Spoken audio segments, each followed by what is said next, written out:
Assalamualaikum warahmatullahi wabarakatuh. Terima kasih sudah mengklik video ini. Kasus yang terjadi di Morowali, Sulawesi Tengah ini terjadi pada tanggal 14 Mei tahun 2023. Seorang gadis yang bernama Agnes Retni Anggraini yang berusia 25 tahun yang berasal dari Tanah Toraja ini ditemukan tewas di mes kantornya dengan kondisi terikat dan bersimbah darah. Bagaimana kronologi dan apa motif dari pembunuhan ini? Stay tune ya, simak videonya sampai selesai.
Korban yang bernama Agnes Retni Anggraini yang berusia 25 tahun yang berasal dari Kelurahan Kamali, Pentaluan, Kecamatan Majale, Tanah Toraja.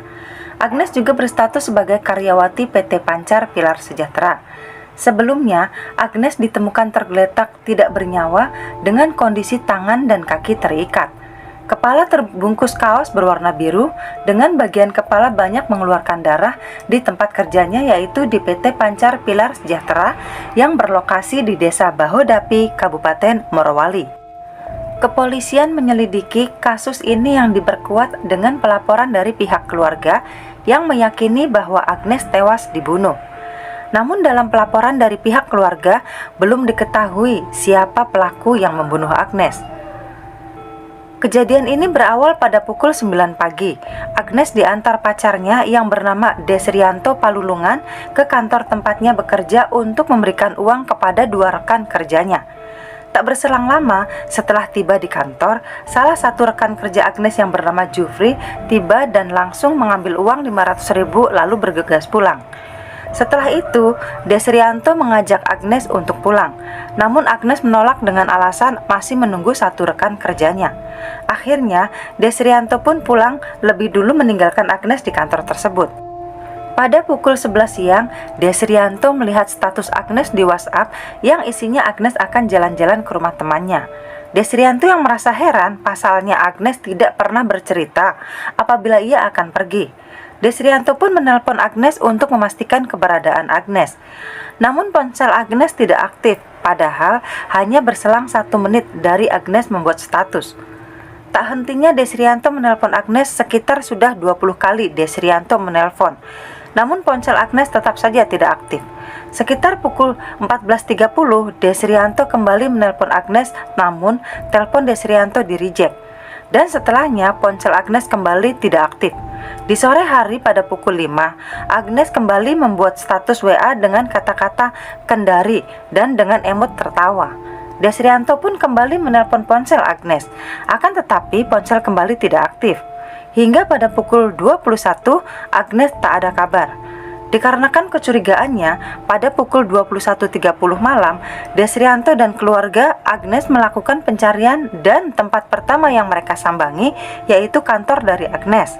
Sesampainya di kantor, Desrianto dan keluarganya Agnes bertemu dengan seorang pria yang mengaku sebagai penjual di depan kantor dan mengatakan bahwa di kantor tersebut memang ada orang.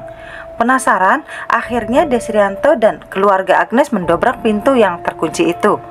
Setelah mendobrak dan mencari ke seluruh ruangan, Desrianto dan keluarga Agnes sangatlah terkejut. Karena pada saat mengecek pada ruangan bagian belakang kantor, mereka menemukan Agnes tergeletak dalam kondisi bersimbah darah.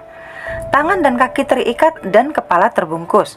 Kepolisian yang langsung bergerak untuk mengungkap kasus ini, beberapa saksi sudah diperiksa. Setelah melalui serangkaian penyelidikan, Kepolisian akhirnya berhasil menangkap pelaku sehari setelah kejadian yang tragis itu, yaitu pada hari Minggu, tanggal 14 Mei tahun 2023. Pelaku yang diamankan polisi yaitu bernama Muhammad Jufri yang berusia 33 tahun.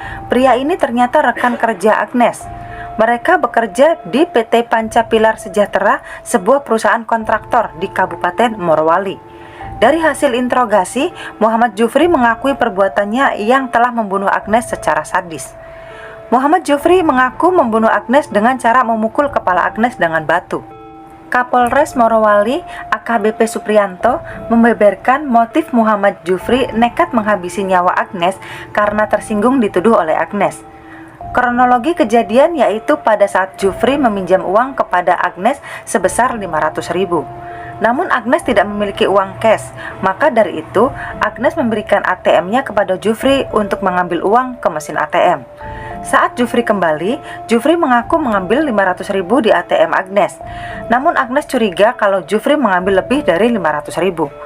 Karena merasa dituduh yang tidak-tidak, maka terjadilah cekcok antara Jufri dan Agnes yang mengakibatkan penganiayaan yang berujung tewasnya Agnes. Menurut pengakuan dari Jufri, Agnes menampar Jufri 2 kali. Kemudian, Jufri memukul dan mendorong korban hingga terjatuh. Setelah itu, Jufri mengikat tangan dan kaki Agnes dengan tali rafia yang ada di kantor. Agnes pada saat itu masih bisa melawan. Pada saat itu, Jufri mengambil kain untuk menutupi wajah Agnes, namun Agnes masih saja berteriak. Kalap dengan teriakan Agnes, Jufri mengambil batu dan memukul Agnes dengan batu tersebut yang membuat Agnes terluka dan kejang-kejang lalu meninggal dunia. Akibat dari perbuatannya, Muhammad Jufri dijerat dengan pasal berlapis yaitu pasal 338 dan pasal 351 KUHP pidana dengan ancaman hukuman 15 tahun penjara. Dan dari berita yang beredar, mes karyawan PT Pancapilar Sejahtera yang menjadi lokasi pembunuhan Agnes di Morowali dibakar massa. Polisi kini menyelidiki apakah pembakaran tersebut ada hubungannya dengan kasus pembunuhan Agnes.